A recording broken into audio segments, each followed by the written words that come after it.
Again, we're at week 3 now of the Growing Local Food recipe boxes, and we are making veggie lasagna this week. So as usual, we have a recipe card here with all of the instructions on, and I'll be going through it with you on the video. There's also a sheet on how to use up leftovers and a lovely easy homemade garlic bread recipe there. We all like garlic bread with our lasagna, don't we? And then also the additional ingredient is baking powder, and there's a scone challenge. If you want step-by-step instructions on the scones, we have a video on Wish as well, so do look that up. The ingredients might be slightly different quantities, but the results will be the same. So we'll get started with the veggie lasagna. I've got the oven already preheating so that when everything's ready to go in the oven, we can stick it straight in. And on here there is instructions on how to cook it in a microwave if you don't have an oven. So the first thing we're going to do, as usual, is chop up our vegetables. So I'm going to start with the onion. I'll show you again how to do it. If this is the third week of watching, apologies for it being repetitive, but it might be your first time. We take the top end off, not the root. Trusty rubbish roll. And then turn it upside down, cut all the way through, and remove the skin.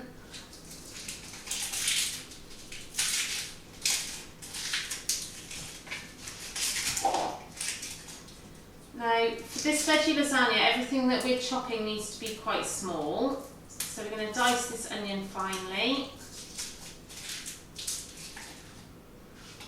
So it does have some little lines going down the onion, and you can use these as a guide to cut down to the chopping board. Not actually cutting the ends off so it stays in one piece. Not going as far as the root.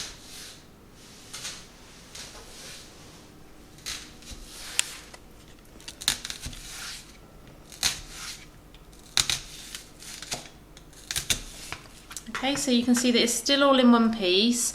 We've chopped down using the lines as a bit of a guide, and then we can just turn it around and chop in the other direction.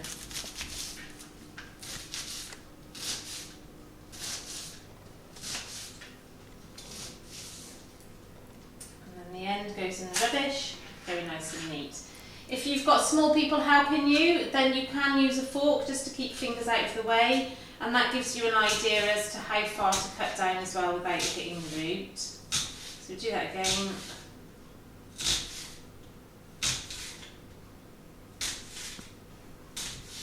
And then the other direction.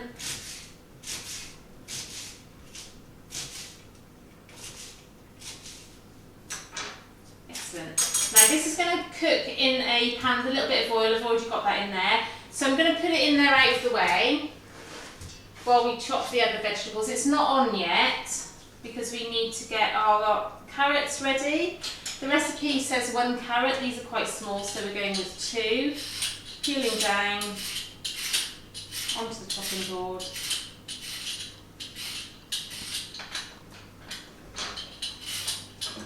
You can just scrub your carrots, you don't have to peel them.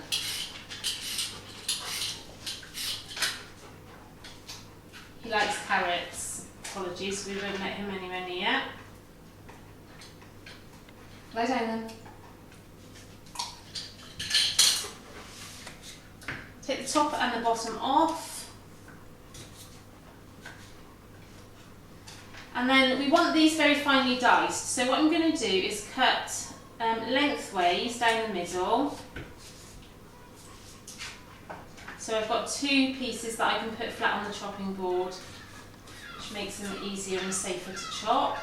And then I'm just going to make them more manageable sizes and cut thin strips.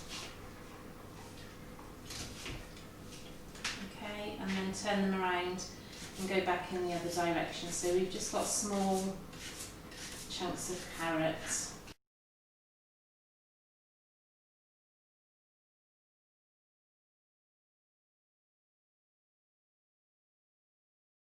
Okay, carrot chopped small. I'm going to save this piece for the dog and add that in with the onions. And then we've got garlic. So I've said before, if you push down on the garlic to crack it, you might need the help of a fork if it's a small piece. That will help the skin to come off so that you can peel it.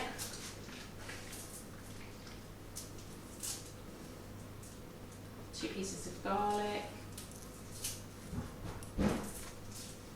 If you have a garlic crusher, you can just crush it straight through with the skin on.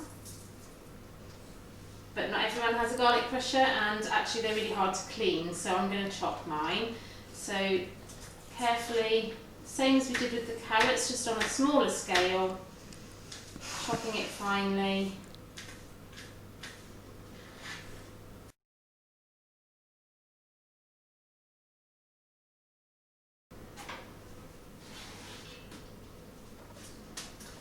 Last thing going in at the start is the celery, which I have washed already, so I'm going to take the ends off. Again, cut them into slightly more manageable size, and then into long strips again, so just go with the curve.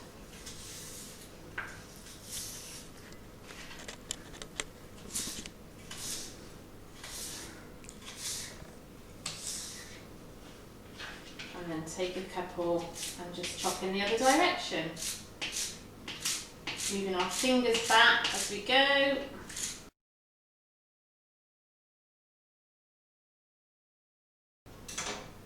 And popping those in.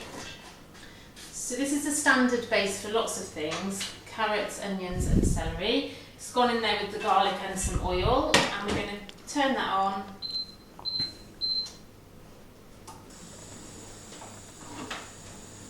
And they're just going to soften now for the next 5 minutes. While they're softening, we'll prepare the other vegetables. So I've got a courgette, some mushrooms which I've wiped, and a pepper. So again, we'll chop the pepper in half.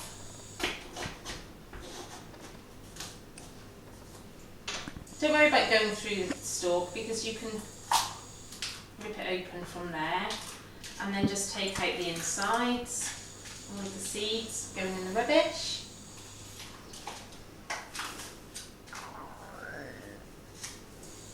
And again, we want these to be quite small, so similarly to what we did with the celery, just cutting them into thin strips.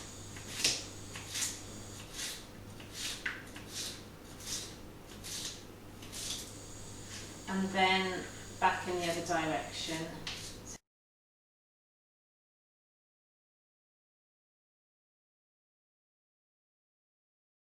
And if you remember, we can do this with scissors as well if you've got little helpers. So just chopping into thin strips first. They do splash out some juice.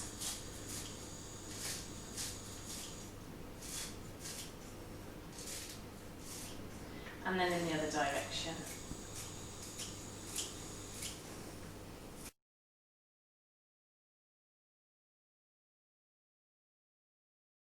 Peppers are ready. Courgette, take the ends off. Again, like the carrot, cut lengthways, turn it over, maybe cut into half so they're more manageable, and then again long strips, turn and chop.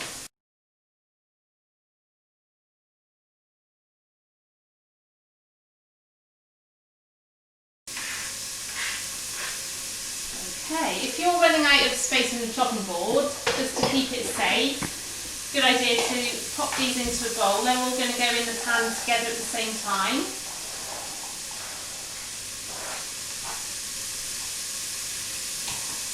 Give this a stir, make sure it's not burning. There we have it, look.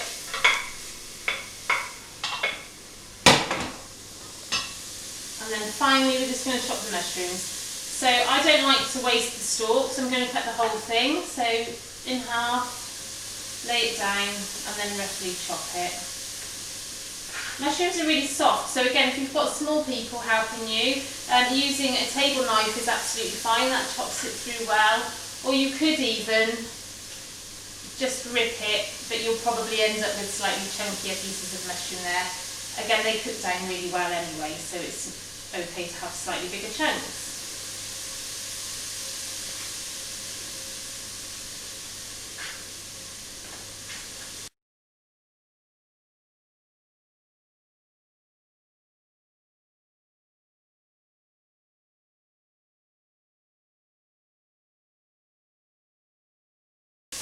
There we go, so vegetables prepared. If you had other vegetables at home, you could obviously include those as well. So if you had an aubergine or something like that you wanted to add in, or different coloured peppers, or if you were missing an ingredient, just leave it out. So you could make this out of any vegetables. So if you come over and see these have softened, and then we're going to add in the mushrooms, the courgettes and the pepper.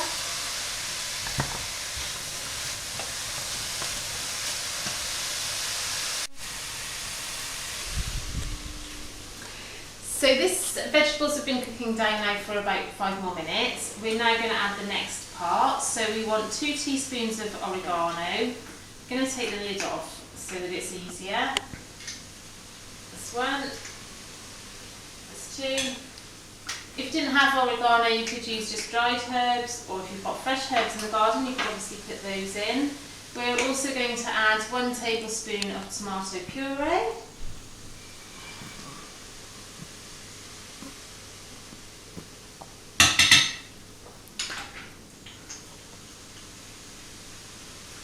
Salt and pepper.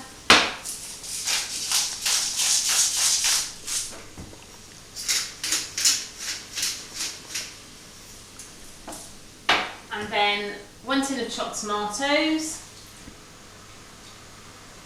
and then we're just going to add a little bit of water into here, about half the tin, and then swirl that around just to make sure that we've got all the tomatoes out of the tin, and to add a little bit of extra liquid. Give that a mix.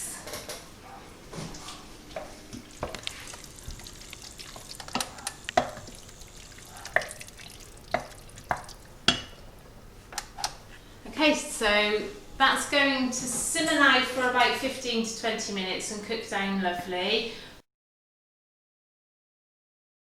So we're going to assemble this into lasagna. We need the lasagna sheets for that, which are here. They just go straight on. I've got a ball of mozzarella, which we're going to rip up, already grated cheese, and we've got the creme fraiche, which we're going to use instead of making a white sauce. So, recipe suggests 1/3 of this sauce going into the bottom.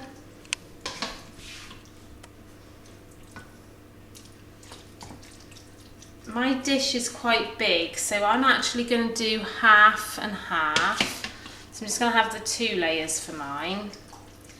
Adjust it yourself to whatever size dish you've got. So, sauce first, lasagna sheets next.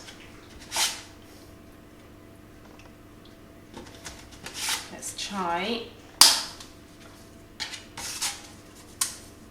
a little bit down the side, and then a layer of creme fraiche. Again, it would be 1/3, but I'm only making 2 layers, so I'm just going to cover the pasta sheets with some creme fraiche.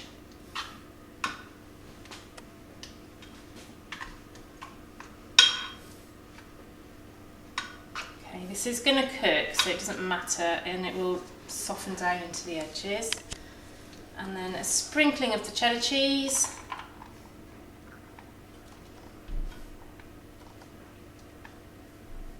At this point you could put some herbs in there as well if you wanted to, or some paprika, or even some chilli if you like that kind of thing. We're going to keep to the recipe. So the second half of my sauce is now going in over there.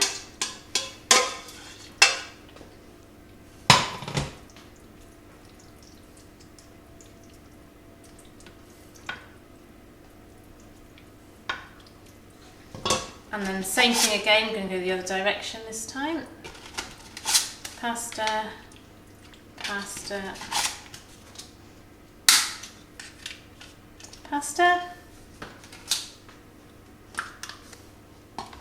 creme fraiche.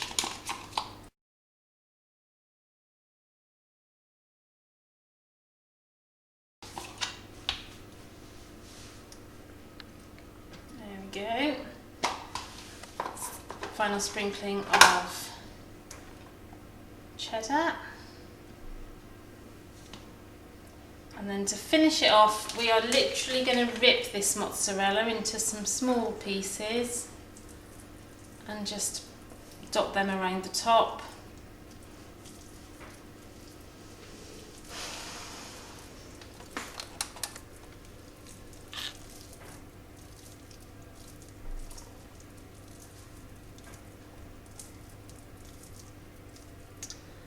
Okay.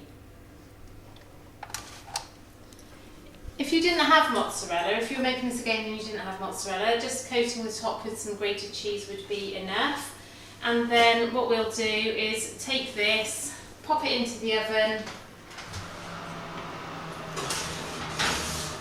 and allow that to cook for about 20 to 25 minutes. What you want is for the lasagna sheets to be cooked through. So if you test them with a knife and they're not soft, just pop them back in for a little bit longer. Hope you enjoy the lasagna.